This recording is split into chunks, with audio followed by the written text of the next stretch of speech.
Bonjour à tous, nous allons voir dans cette vidéo comment réaliser un pointage avec le logiciel Lattice Pro et tracer des courbes d'énergie. Donc vous commencez bien sûr par ouvrir le logiciel Lattice Pro. N'oubliez pas de cliquer ici pour pouvoir utiliser le logiciel.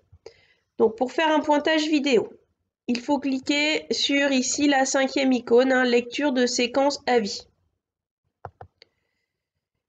Il va falloir aller chercher donc la vidéo à pointer. Donc vous regardez donc sur votre feuille de TP ou au tableau l'endroit où est la vidéo. Donc elle s'appelle golf vertical. Vous voyez, c'est la chute d'une bille de golf dans l'air. Donc par défaut, la vidéo se lance toute seule. Vous la ramenez au point de départ ici avec les deux flèches. Avant de commencer un pointage, il va falloir sélectionner l'origine. Où est-ce qu'on place notre repère? Donc vous cliquez sur sélection de l'origine. Nous, on va le mettre en bas, au niveau du sol et à peu près au milieu de la bille. Voilà. Donc le 0 en bas au sol et l'axe désordonné donc au milieu de la bille. Et vous cliquez à l'endroit choisi.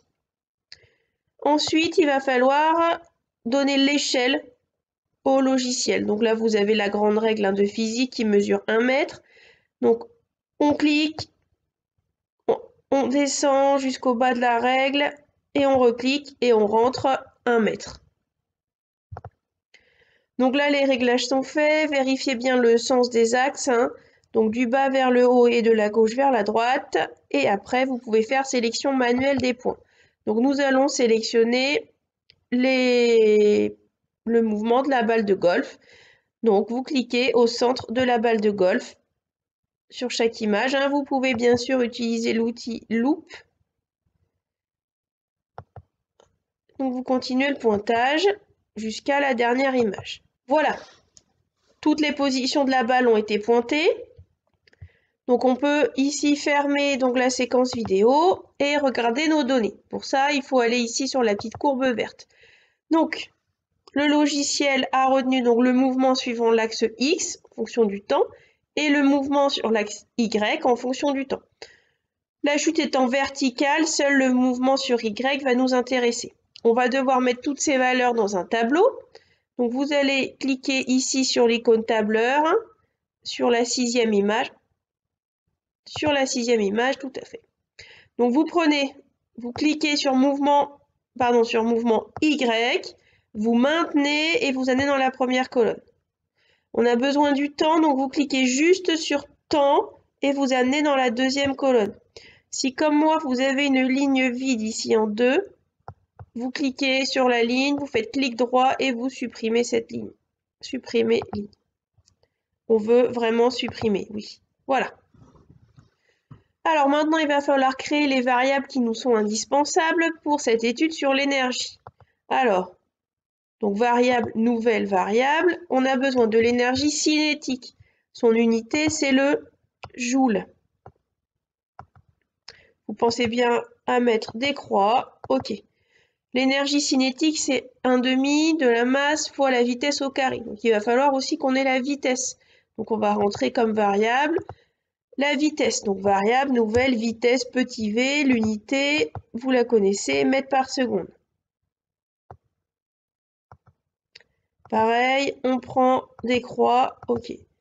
Donc on a l'énergie cinétique, il nous faut l'énergie potentielle de pesanteur. Donc pareil, variable, nouvelle variable, EP pour énergie potentielle. L'unité, toujours la même pour l'énergie, c'est le joule. On choisit ici des croix comme d'habitude.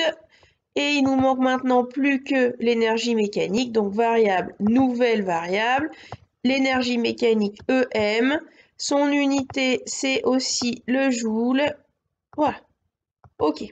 Donc là on a nos 4 grandeurs utiles pour pouvoir afficher les courbes d'énergie en fonction du temps. Il va falloir maintenant calculer ces énergies, donc on va demander à l'ordinateur de le faire. Donc vous allez dans Traitement, Feuille de calcul. On va commencer par calculer la vitesse, petit v. Donc là, comme vous n'avez pas vu les dérives en maths, vous allez me croire. Vous tapez v égale dérive, alors d majuscule e r i v, parenthèse. Donc on va dériver mouvement de y par rapport au temps. Donc vous tapez mouvement y, alors c'est mouvement avec un M majuscule, espace y majuscule, point virgule, donc par rapport au temps ici, et là on a le temps avec un T majuscule, donc T majuscule EMPS. Et on ferme la parenthèse. Ensuite, les énergies. Donc l'énergie cinétique, EC égale donc 1 demi 0,5 fois la masse. La masse de la bille vaut 40 grammes, donc 0,040 pour l'avoir en kilogrammes, fois la vitesse au carré, on va écrire V fois V. On a besoin de l'énergie potentielle de pesanteur qu'on a appelée EP, grand E, petit p, égale, cette fois-ci, M fois G fois H. Donc la masse, on la donne, donc 40 grammes en kilogrammes, 0,040, fois l'intensité de pesanteur petit g, 9,81, fois, alors la hauteur h, pour nous la hauteur h, c'est ce qu'il y a suivant y.